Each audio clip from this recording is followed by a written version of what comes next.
우리 어버이주의를 맞이해서 부모 공경에 대한 말씀을 나누고자 합니다. 제가 전번에 언제 한번 와서 요사이 내가 그 포동원에 가서 일한다는 얘기를 했는데 지금도 한 주일에 하루 아니면 이틀 거기 가서 잡초도 뽑고 과일나무도 가꾸고 즐겁게 땀 흘려 그렇게 일하고 있습니다. 그 집에 가면 90세가 되신 원사님이 한 분 계신데 저희를 기다리고 있어요. 혼자 있는 것이 너무 외로운데 아들과 딸과 사위는 일하러 나가고 혼자 있다가 우리가 마주 반가워하십니다. 근데 제가 지난 목요일에 거기 갔는데 마침 그 우체부 아저씨가 소포를 하나 전해주더라고요. 그래서 권사님 여기 소포 왔습니다 하니까 어디에 기다렸던 듯이 딸한테서 온 거라고. 그래서 그러냐고 권사님 한번 열어보세요. 열어볼 필요도 없고 딸한테서 왔으니까 아주 자랑스럽게 하면서 저녁에 딸하고 사위 오면 열어볼 거라고. 그러면서 그 권사님은 우리가 가면 그 일하면서 계속해서 그 딸 자랑, 사위 자랑이에요. 딸이 6이고 아들이 하나인데 아들도 귀엽지만 며느리가 그렇게 좋고 또 딸이 6인데 하나하나 다 잘 되어서 자기를 기쁘게 하고 사위들과 그렇게 사랑스럽다고. 사위 하나는 산부인과 의사하고 치과 의사하고 또 뭐 약사도 있고 있어. 자기 이빨은 그또 사위가 해주고 또 약은 뭐 항상 그 약사 사위가 또 이렇게 해주고 늘 자기 자녀들 자랑인데 권사님 보니까 참 복되다 그렇게 느껴져요. 그런데 한 가지 자기가 마음에 섭섭한 게 있다고. 자기 남편이 너무 일찍 세상을 떠나서 참 아쉽다고. 이 좋은 세상에 지금까지 살았으면 딸 집이 아니고 아파트에 부부가 참 재밌게 살 텐데 어떻게 죽었어요? 하니까 나이가 59에 죽었대요. 그래 어떻게 됐냐니까 이상하게 59 되더니 자기를 폐갑장치를 해도를 하더래요. 그래서 아니 1년간 있으면 될 텐데 뭘 자꾸 그러냐고. 먼데 있는 아들을 올라 할 수 없으니까 하나님은 참으로 59에 죽고 말았대요.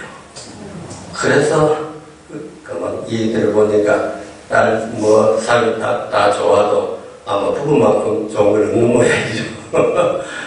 그래서 이 권사님 참 누구보다도 복 많은 권사님이다 하고 제가 그렇게 생각하면서 딸 없는 저는 완전히 돌림을 받았습니다.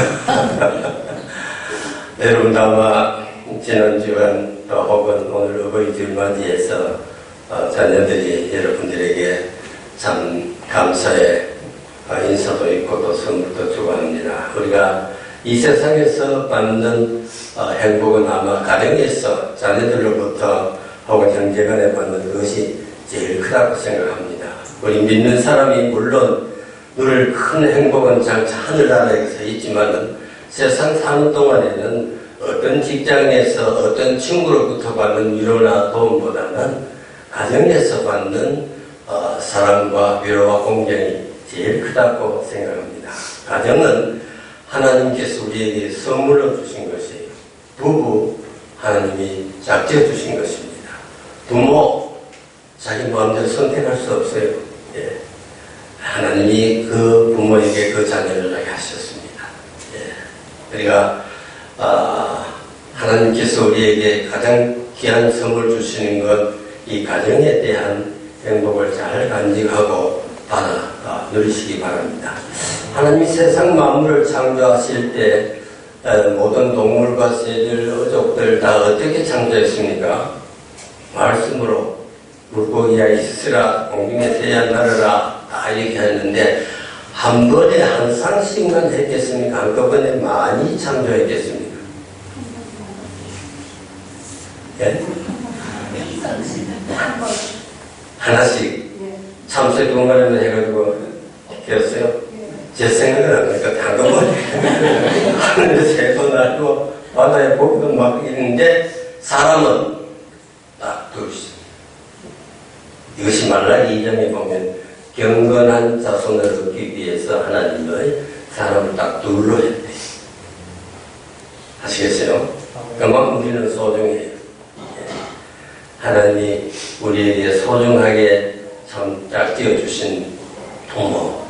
그 다음에 자녀는 최소한 얼마나 기다려야 했나요? 최소한 10달을 기다렸어요.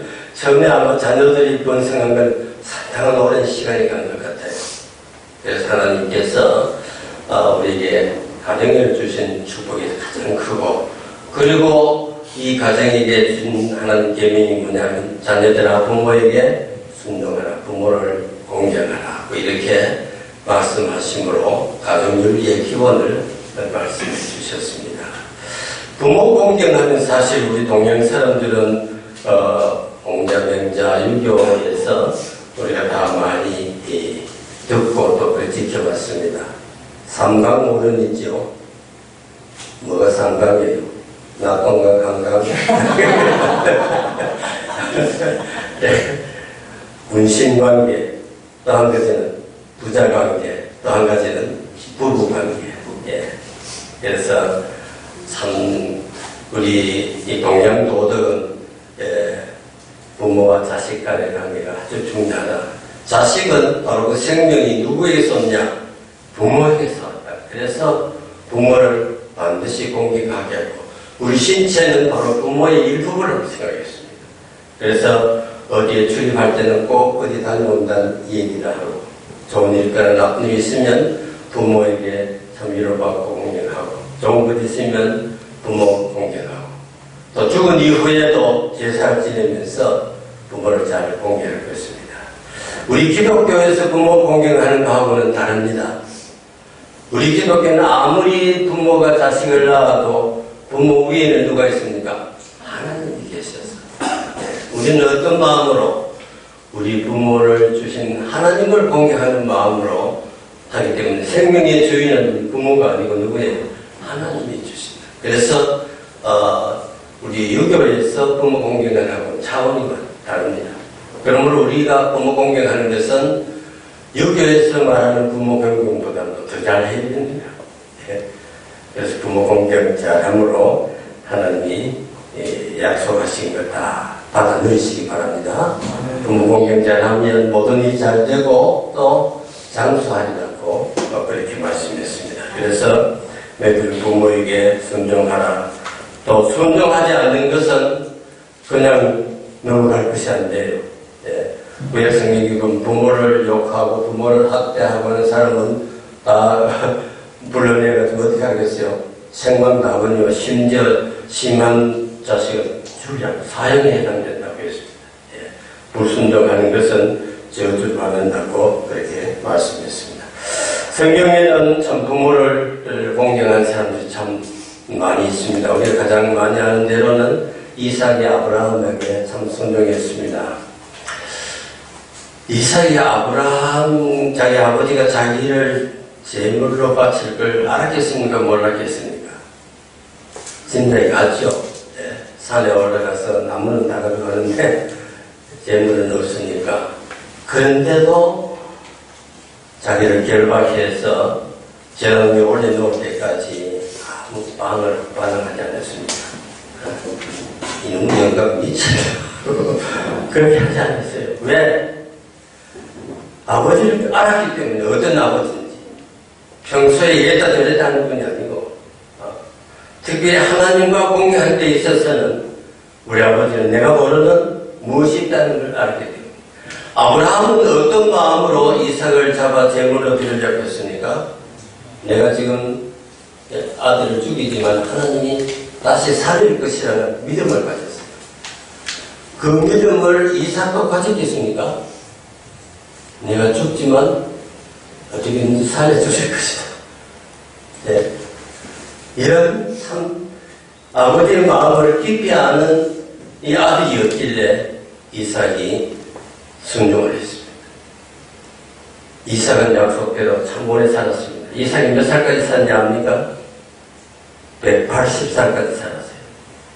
아브라함은 175세, 사라는 127세, 야곱은 147세, 요셉은 110세, 모세는 120세, 그때의 이삭은 180세. 여러분 요사이 모두 다 한 90까지 사는데 누가 100살 넘으면 이야 놀라죠. 그때 모두 140, 50 되는데 이삭은 얼마까지 180세를 살았어요. 부모 공경 잘하면 장수할 줄 믿으시기 바랍니다. 나는 별로 못했는데도 그래도 지금까지 80까지 살아서 어찌든지 잘 모르겠어요. 우리 할아버지보다 아버지보다 형님 다 일찍 돌아가셨는데 제가 이래도 내년 80이에요. 얼마나 감사한지 모르겠어. 네. 여러분 이 땅에서 하나님의 약속을 꼭 받는 자녀들 되시기 바랍니다. 입다의 딸도 그렇습니다.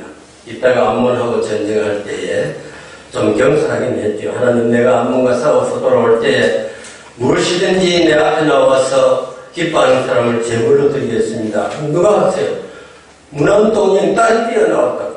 그래서 그 얘기를 딸에게 하니까 아버지가 하나님과 약속한 걸 그대로 지키세요. 그거 참 대단하다. 예. 아마 그 집에도 하나님께서 장수의 복을 주신 줄 압니다. 요셉이 야곱을 애굽으로 모신 건 여러분 잘 알고 있죠. 사람들이 출세하면 그만 친구도 아버지가 다 버리는데 요셉은 훌륭하게 되었을 때에 아버지를 모시고 와서 참 잘 대접했습니다. 그 야곱이 정말로 기쁜 것은 무엇이겠습니까? 70인 가족을 데리고 왔는데도 요셉이 상 하나 띵그리지 아니하고 다 터전을 마련해서 잘 살게 해주었을 때에 이 요셉이 형제 우애하는 걸 보고 야곱이 더 기뻐했습니다. 여러분 우리들이 형제간에 사랑하고 즐겁고 기쁘게 살면 누가 좋아합니까? 부모가 보기 좋아해요. 별것도 아닌 것 가지고 다투고 이러면 부모 마음이 참 좋지 않아요. 아마 야곱이 제일 기뻐하는 것은 요셉이 그 형제들과의 우애하는 것 보고 아주 기뻐한 줄 압니다. 여러분 룻과 나오미 이 얘기를 잘 알고 있는데 사실 참 여자가 출가해서 어느 집에 가서 며느리가 되고 그 집 식구가 된다는 것 사실 남남이 한 가족이 되는데 불구하고 어려움을 당했습니다. 이 나오미와 엘리멜렉이 모압 땅에 살고 갔으니까 그야말로 오늘날로 우리가 말하는 이민자예요. 특히 한국의 역사에 보면 동남아에서 많은 여자들이 한국에 살려옵니다. 그들의 슬픔과 아픔을 참 많이 봅니다. 만약 남편 죽으면 그걸로 끝이에요. 종종 보면 파혼을 고국으로 돌아가서 슬프게 되는 얘기를 많이 듣는데 지금 말하는 것 결론이 다 죽고 남은 이 룻이 나오미를 따라 나섰습니다. 왜? 어머니 가시는 곳에 데려가고 어머니가 믿는 하나님 나도 믿고 어머니 내 백성이 되겠다. 뭐 때문에 그렇습니까? 하나님 믿는 그 신앙으로서 그 집에 한 가족이 되었습니다. 그래서 헐헐단신으로 돌아가는 나오미를 따라서 베들레헴으로 돌아와서 이삭을 주어가면서 그렇게 어머니를 잘 공경했습니다. 이 나오미도 나만 살겠다고 생각하지 않았습니다. 내가 어떻게 살던데 너 과부 어떻게 살겠느냐. 이 며느리 결혼을 서둘러서 그래서 누구와 만나겠습니까? 보아스와 만나게 해서 좋은 가정을 이루고 거기서 누가 났습니까? 다윗의 조상이 났습니다. 참 오늘날 이 시대에 꼭 필요한 참 부모 공경에 이해가 아닐 수가 없습니다. 여러분 가정에 참 며느리로 혹은 이렇게 잡으러 들어온 사람들 정말 한 가족같이 얘기해주고 그분들이 복의 주인공이 되어야 할 것입니다. 제가 몇 년 전에 손부를 우리 집에 와서 한 달 동안 있었는데 그 손부가 첫 마디가 그것이었습니다. 우리 임시 가문이 어떤 집인지 알기 위해서 그래 왔습니다. 이래서 그래서 내가 참 잘해줘야 되겠더라고요. 그 후로 아주 가까워졌어요. 정말 한 가족이 되는 것 얼마나 귀한 일인 줄 모르고 서로 사랑하고 존경해야 될 줄 압니다. 이 부모 공경에 가장 참 어려운 것이 제가 생각에는 요나단이라고 생각합니다. 다윗과 요나단은 아주 절친한 친구입니다. 서로 생명같이 사랑합니다. 그런데 문제는 요나단의 아버지 사울이 다윗을 미워하고 멸한 정도가 아니고 뭡니까? 죽이 없애려고 합니다. 근데 이 중간에 있는 요나단이 참 입장은 곤란합니다. 사울의 의도는 뭡니까? 내 왕위를 내 자식인 요나단이가 물려주려는데 대세가 보니까 전부 다윗에게 하니까 이 다윗을 없애야 그 다음에 이 요나단에게 왕위를 물려하는데 이 절도 없는 이 요나단은 그 자기가 미워하는 다윗을 그렇게 사랑하는 거예요. 자, 이 요나단의 처신하는 걸 보세요. 아버지 앞에 발음을 아버님 왜 다윗을 죽이려고 합니다. 예. 그는 아버지 사위가 하느냐고 나라를 위해서 생명을 끊지 않는다. 아버지 절대로 해하지 말라. 이 사울이 또 말로는 명세하고 또 계속해 합니다. 다윗이 숲에 귀신이 있으면 떠가서 격려합니다. 그런데 이 요나단이 아버지 사울이 잘못하는 걸 안다고 해서 아버지를 버리냐면 버리지 않았어요. 블레셋과의 전쟁, 다윗은 외톨로 돌아다니고 있었습니다. 다윗을 따라가면 그 전쟁에 위험이 없습니다. 그런데 요나단이 누구 따라갑니까? 사울을 따라가서 그 전장에서 아버지와 형님들하고 다 함께 전사를 합니다. 참 이 요나단의 그 우정이야말로 우정을 지키면서 아버지에 대한 도리를 다하는 것 참 쉬운 일 아닙니다. 여러분 부모님들이 다 존경받고 훌륭한 사람 아니죠? 어떨 때는 부모님들이 참 딱할 때가 있습니다. 엉뚱한 일을 문제를 생길 때가 있습니다. 그래도 내 아버지 내 어머니니까 아버지를 향해서 어머니를 향해서 막말할 수가 없어요. 예. 세상은 정죄를 해서 무슨 참 형벌을 가한다 할지라도 내 아버지 내 어머니를 누가 지켜주겠어요? 참 이 요나단의 참 부모 사랑은 놀라운 그야말로 기독교적인 사랑이라고 생각합니다. 여러분의 부모님들 어려운 것 특히 연세가 많아서 말씀도 이렇게 하고 문제를 일으키더라도 그래도 내 아버지 내 어머니인 줄 알고 잘 공경하고 받으시기를 바랍니다.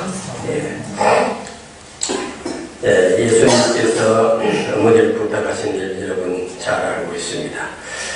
그 다음에 부모를 거역한 사람들이 어떻게 되는 것은 뭐 제가 얘기 안 해도 성경을 통해서 엘리의 자녀들 다윗 집에도 사실 문제가 참 많았습니다. 어떤 의미에서 다윗은 다른 건 다 잘하는데 가정을 좀 잘 다스리지 못한 것 같아요. 무슨 아내를 여럿이나 두고 자녀를 많이 두어서 나중에 그 압살롬 같은 배역한 자식이 나와서 참 슬픈 일들을 많이 당했습니다. 제가 교회 도서관에서 책을 한 권 빌려서 읽은 가운데 참 그 이해가 너무도 생각할 여지가 있고 고려할 것은 내가 잠시 얘기를 드리겠습니다. 그 이젤 리나는 미국 여자 목사님이신데 자기가 실제로 살면서 경험한 이 얘기를 소설화해서 조그만한 책이었습니다. 필라델피아에 리 가정이 있었는데 그 가정은 아버지와 어머니 그리고 딸만 5이었습니다. 근데 이 집의 큰 문제는 아버지가 술에 만취가 되어서 도저히 살아갈 수 없는 집안이었어요. 보통 술주행하는 것이 아니라 가구를 다 부수고 이 자녀들을 폭행을 해서 자녀들은 침대 밑으로 숨고 도저히 살 수가 없으니까 그 집 딸 5 중에 2는 이제 어떻게 출가하고 이 셋째 딸 리가 어머니한테 어머니 우리가 이래가지고는 안 될 테니까 우리 새로운 출발하자고 그래서 자기 밑에 동생 둘하고 어머니하고 자기하고 그레이하운드를 타고 그 필라델피아에서 이 샌프란시스코로 1962년도 얘기예요. 그렇게 무작정 온 것은 여기에 자기 언니가 실과 있기 때문에 여기 왔습니다. 와서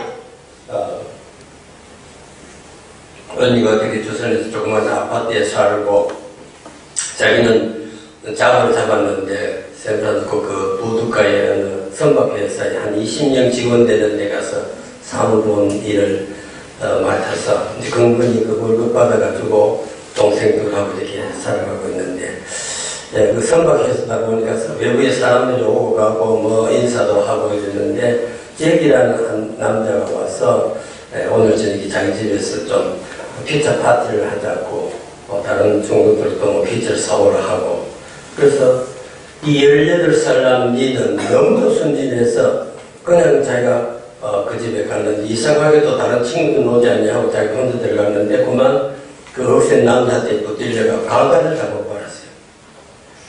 너무도 뜻밖의 일을 당해서 정신이 하나도 없고 일을 어떻게 하지? 아무도 모르는 일 그저 예쁘도 없으니까 그 남자 만날 필요도 없고 그저 내가 묵묵히 살아가지 이렇게 생각하고 있었는데 한 2주일 후에 몸이 이상해서 감기가 들었는가 해서 의사에게 진단을 받으니까 당신 임신했다 이거예요. 그래서 정말 하늘이 무너지는 것 같아요. 내가 내 신세에 어떻게 되느냐 이 일을 어떻게 말할 수도 없고 해서 언니한테 일을 하니까 일단 네가 여기를 떠나라. 그래서 어머니한테 많이 얘기하고 언니가 좀 낡은 차를 타고 언니의 먼 친척이 LA에 살고 있는데 그분이 좀 앞이 잘 가지 못하는 그런 노인인데 그 집 혼자 살고 있으니까 가서 그 여기서 좀 살라. 이렇게 낡은 차를 타고 내려가다가 어느 모텔에서 하룻밤 자면서 정말 이불이 젖도록 울면서 하나님 앞에 기도했습니다. 근데 이 리가 하나 참 감사한 것은 빌리그램 집회에 가서 말씀을 듣는데 정말 새로운 것을 발견하고 앞에 나와 기도를 해서 자기가 하나님을 믿는 신앙을 가져서 하나님이여 내 몸에 아기가 자랐는데 나는 이 아기가 하나님이 주신 아기인 줄 알고 내가 가는 길을 하나님이 지켜주시고 나를 살려주시면 내 평생을 하나님께서 헌신하겠습니다. 이렇게 다짐을 하고 그렇게 LA 가서 정말 노인 같은 사람 집에 청소도 하고 밥도 해주면서 이렇게 지내고 있었습니다. 근데 너무 외롭고 암리를 생각을 막막한데 다행히 자기가 나가는 그 교회에 크로포드라는 아주머니를 만났는데 이분이 참 믿음이 있고 이 어려운 사람을 도와줘서 이리에게 네가 아기를 낳을 때까지 우리 집에 있으라 해서 이제 그 집에서 지냈습니다. 지나다가 정말 때가 되어서 아기를 낳게 되겠는데 자기가 아무리 생각해도 아기를 낳아 키울 자신이 없어서 입양기관에 연락을 했더니 네가 아기를 낳자 말자 입양시키겠다 이렇게 이제 약속을 받았습니다. 그래서 이제 그 입양기관에 무슨 서류를 작성하는데 자기가 소원하는 것은 내가 낳는 아이를 반드시 하나님과 성령을 믿는 집에 입양시켜주기 바란다. 그걸 써놨어요. 근데 그 직원이 그렇게 쓰지 말라 하는데도 자기 꼭 써야 되겠다 이렇게 해서 하고 정말 아기가 낳자 말자 다른 것만 알았는데 얼굴도 그 입양기관에서 보여주지 아니하고 이 아기는 데려가 버리고 말았습니다. 그리고 그때부터 자기는 신학교에 들어가 신학 공부를 하고 목사가 되어서 사회봉사단체에서 일하며 살았는데 하나 감사한 것은 그 일하는 중에 자기가 이제 18살에서 28이 됐어요. 28 됐을 때 참 좋은 멋진 남자, 믿음 있는 남자, 활이라는 헬이라는 사람을 만났는데 만나서 결혼하려고 약속을 해보니까 이 남자는 딸이 둘 있는데 그만 얼마 전에 그 부인이 죽었어요. 알아보니까 이 딸은 그 사람의 전처의 딸이고 그러니까 죽은 자기 둘째 여자예요. 자기는 세 번째 혼세라. 그래도 하나님이 나를 이 사람은 남편을 주신 것에 대해서 결혼했어요. 그 두 딸을 알고 잘 자랐습니다. 지냈는데 세월이 얼마나 흘렀냐면 20년이 흘렀어. 그런데 어느 날 그래보다 아주머니로부터 전화가 왔어요. 네 딸이 너를 찾는다 이게. 잊지는 못했지만 어떻게 내가 딸을 만날 수 있느냐.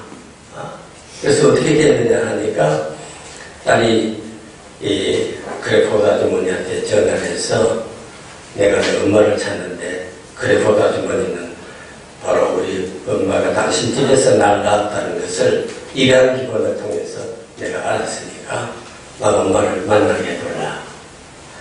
처음에는 그런 여자 못 앞에서 딱 전화를 끊었어요. 다음에 또 전화가 왔어. 그러면서 그 줄이라는 여자가 내 입장을 생각해달라고.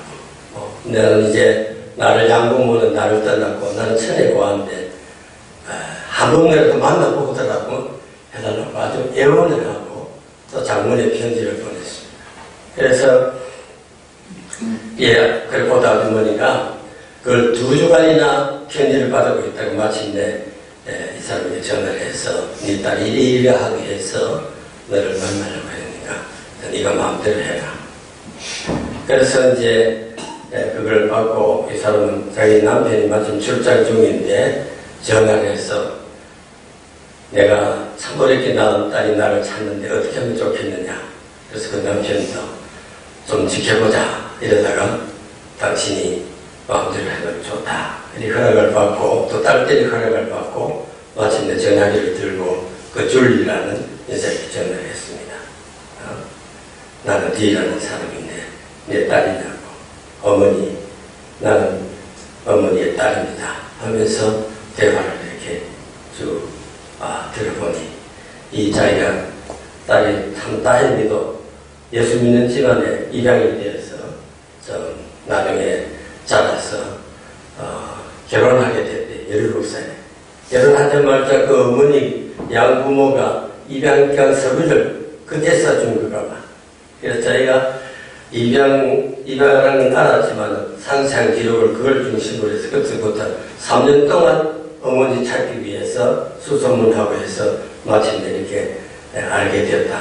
이렇게 해서 마침내 이 딸이 이제 이 가족하고 서로 만나는 참 장면이 있는데 참 오늘날 우리 미국 사회, 한국 사회에 일어나는 참 원치 않는 생명이 태어나고 또 거기에 따라서 여러 가지 어려운 일이 참 많은데도 불구하고 그런 어려움을 극복하고 살아가는 이 참 그 딸과 어머니 관계를 볼 때 우리 가정을 어떻게 지켜야 되겠으며 또 어떻게 회복시켜야 되는지 참 중요한 문제가 아닐 수가 없습니다. 놀라운 것은 그 딸도 내가 세상에 태어난 것은 하나님이 나를 이런 어려움 가운데 나게 하시는 그런 것을 참 고백을 했고 또 그 딸의 남편 조셉이라는 사람도 말하기를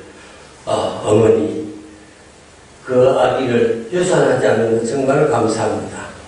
그렇기 때문에 줄리언 내 아내가 되었습니다. 이렇게 모든 되어진 일들을 하나님의 뜻이라고 생각하고 그렇게 살아가고 있고 그런데 이리라는 목사님은 지금 라디오를 통해서 혹은 저술가로서 아주 크게 복음 전파를 위해서 일을 하고 있는 분이에요. 그래서 우리 살아가는 가운데 언제나 좋은 일과 평탄한 일만 있으면 다행이지만 어려운 일이 있을 때 그때 그만 낙심한다든지 혹은 사람을 원망한다든지 이런 것이 아니고 왜 하나님께서 이런 어려운 지경에 우리를 두시는가 그것을 살펴서 하나님의 뜻을 발견하고 나아갈 때에 거기서부터 참 우리가 평범하게 사는 것보다는 더 아름다운, 더 뜻있는 삶을 살 수 있으리라고 믿습니다. 여러분 가정에 평탄한 주신 것 감사하시기 바랍니다. 또 평탄한 가운데도 어려움이 있다는 것도 우리가 예상하면서 우리 자녀들 참 키우기 어려운 이 시대입니다만은 우리는 부모 공경 혹은 자녀 사랑 부부사랑, 이것이 이 땅에서 누릴 수 있는 최대의 행복입니다. 감사하면서 사랑하는 성도들 되시기를 바랍니다. 기도드리겠습니다. 사랑하신 아버지 하나님, 저희들이 어릴 때 하나님의 교회 출석하면서 배웠던 부모 공경하라, 부모에게 순종하라는 말씀을 저희들이 마음에 간직하고 오늘까지 살고 있습니다. 저희들이 벌써 이제는 어른이 되었고 이제는 자녀들로부터 부모 공경을 받는 입지에 있습니다. 주님이여, 자녀들을 원망할 때가 많았습니다. 그 책임은 우리 자신에게 있는 줄 압니다. 주님, 저희들이 이제라도 앞으로 이 세상 떠난 우리 부모님들 생각하면서 그 모습, 그리고 그가 남긴 모든 것 하나님이 주신 것인 줄 알고 하나님의 뜻대로 사는 성도들 되게 하여 주시옵소서. 정말 우리 자녀들이 지금 이 시대에 살아간다는 건 위험하게 짝이 없는 환경에 놓여 있사옵나이다. 하나님이 지켜주시옵소서. 우리도 기도로 저들을 바로 지킴으로 말미암아 이 시대에서 하나님의 뜻대로 사는 아름다운 가정들 되게 하여 주시옵소서. 모든 말씀 예수 이름으로 기도 올려옵나이다. 아멘.